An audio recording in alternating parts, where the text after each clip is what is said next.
Well, HALO stands for the Healthy Aspirations and Learning Opportunities Project. It came from a group of agencies that meet that want to improve services for homeless people in Carlisle. That group is the Carlisle Homeless Improvement Partnership. Well, I guess there was quite a range of ideas. I mean, my view is we should offer something to people who had finally got somewhere to live, but what was the next step? They were very unsure. People find it difficult to join traditional activities, sports groups, that kind of thing. It's a repeating pattern that people get bored, fed up, maybe start using substances again, drink, and then become homeless. Other people in the group were more interested in whether they could provide more formal training and employment activities. Before I started, I know there was quite a few years work put in to try and get the project off the ground, securing funding. So they got funding from Northern Rock and funding from some of the partner agencies as well. I came in post last July. Because we recognised it was important that the person who was going to run it, the coordinator, came and offered something a bit different. And I think it has been interesting that we appointed somebody who had not worked with people who were homeless, or in support particularly, but had come more from a community perspective.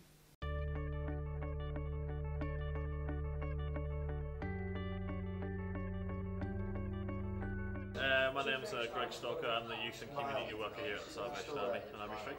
Thursday's basically it's called the HALO Community Drop-In. It's open up to anyone who's in hostel or homeless. Well, HALO is quite a new initiative which is run by Rianne. She's kind of trying to bring all the agencies who are working with homeless and vulnerable adults together to improve the services. Oh, I think it's benefited because it's bringing service users together.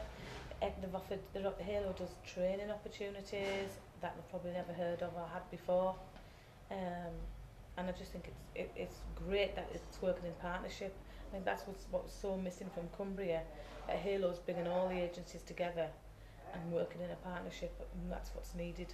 Based at John Street Hostel, and we have a few of the lads that come here on Thursdays, so that's why I'm here basically, and to encourage support from from residents from John Street to come here and get something to eat, have a chat. It's about getting them out of the hostel.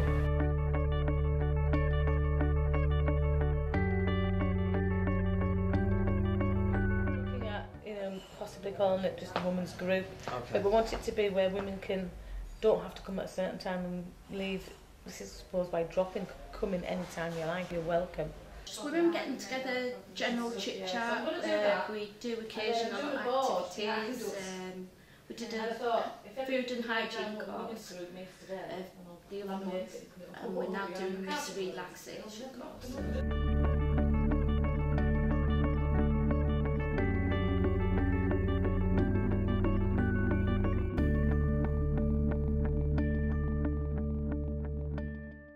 These courses are part of the First Steps courses for Cumbria County Council, and having a background, I teach Alexander technique, so it really developed organically out of people asking for what they wanted, and so basically what a lot of people say is they want to sort of stop thinking so much, reduce stress, look at the thoughts that they're having, reduce anxiety. Just loosening up exercises, deep breathing. We end up lying on the floor and visualising and closing our eyes and all sorts of things. It does help with cutting out a little bit of stress. Teach you what to do at home to relax when you're maybe a bit tense.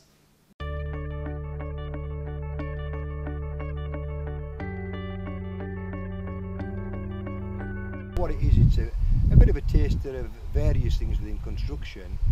What they've actually covered in the fortnight that they've been here, they've done quite a bit of health and safety, which is really where it all starts. Just some basic skills, but in among that they're using lasers and levels and things like that. So that's quite a few practical skills there, beyond the general health and safety.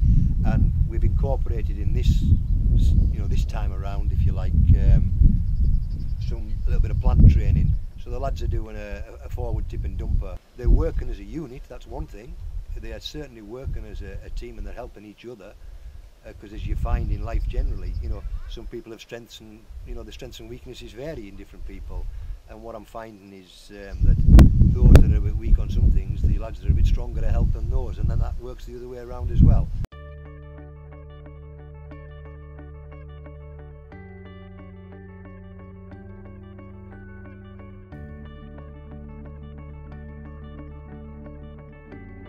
One of the first things we decided as a partnership was really important was to sort of raise awareness about the project so people understood what it was about and how they could be involved.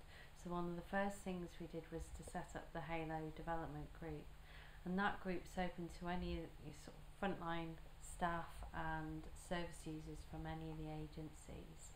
And that group meets monthly, and it's really informal. We do some activities as well, so like our first meeting we went to Watch Tree Nature Reserve and we did bike riding in the rain, which was interesting. And we've done drumming, we've done some creative writing, and they've really sort of been ideas to help promote the activities that we're rolling out. But also it's given a chance for people to have those discussions about what they think works and what doesn't work. So the Halo project isn't just me, it's about everybody that works and accesses the services from those agencies. So my job is just bringing everyone together. That it seems to work when you're pulling groups of people together to say, okay, this is a kind of a shared agreement of what we would like, how we'd like to be operating in the future, but then what does that actually mean? What would I be doing differently to participate in that, and what are my roles and responsibilities? Like if it's openness, you know, if it's the trust thing that we need to have with other organizations that will actually get all the information that we need. Just other, you know, it doesn't mean visits. Does it mean doing something with the staff teams so that the staff teams come over and visit other offices? And, you know, I think it'd be useful to have something like that.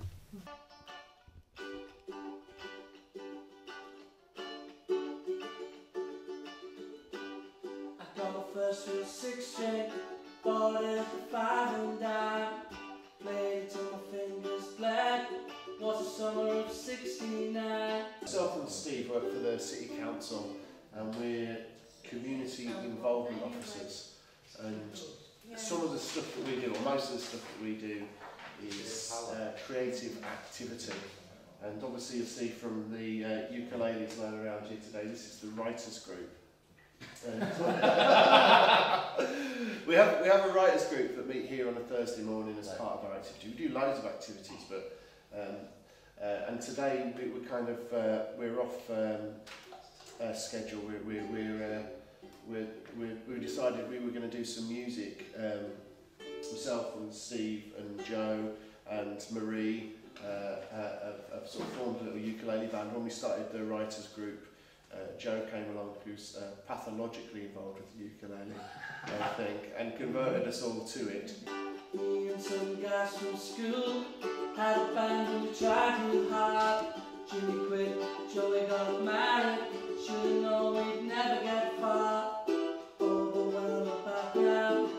Summer seems to last forever, and if I had the choice, yeah, I was gonna be there. Those were the best days of my life. Oh yeah.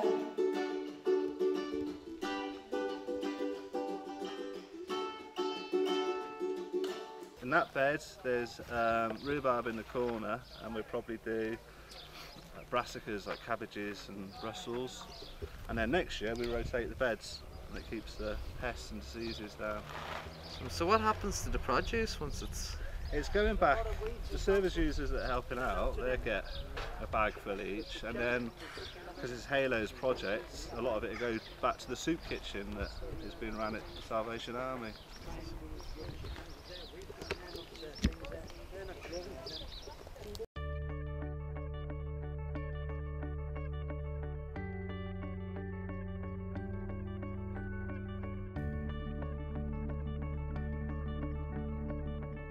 So what have you gained or benefited from coming here?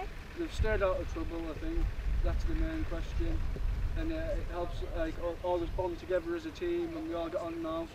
And we enjoy coming down, and should keep on. And we should get more funding.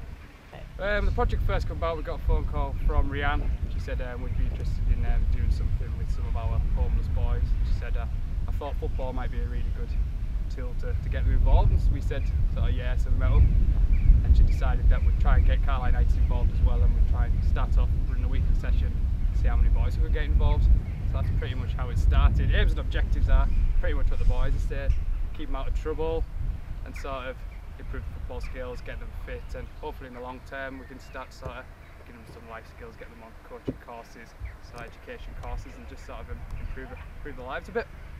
It's like, I mean, they say it best, it's keeping them out of trouble, it's getting them back into the communities that they live in, but also a lot of them have started getting jobs now, so it's just giving them the confidence to go back out there and get involved in different projects, as well as the football one to come down to.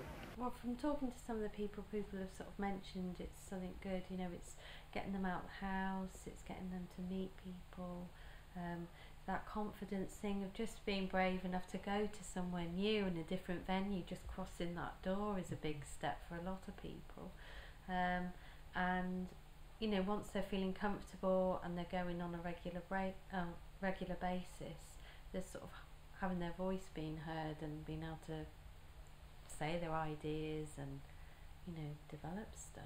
And this is what we, you know, this is what we want really, them to, you know, people who are using the services to be involved and help shape them. Can we pass the trophy over to the Carlisle City Council to look after for us? Who's having this? Hey, take that back to the office to look after till next time. Thank you, everyone. Thank you.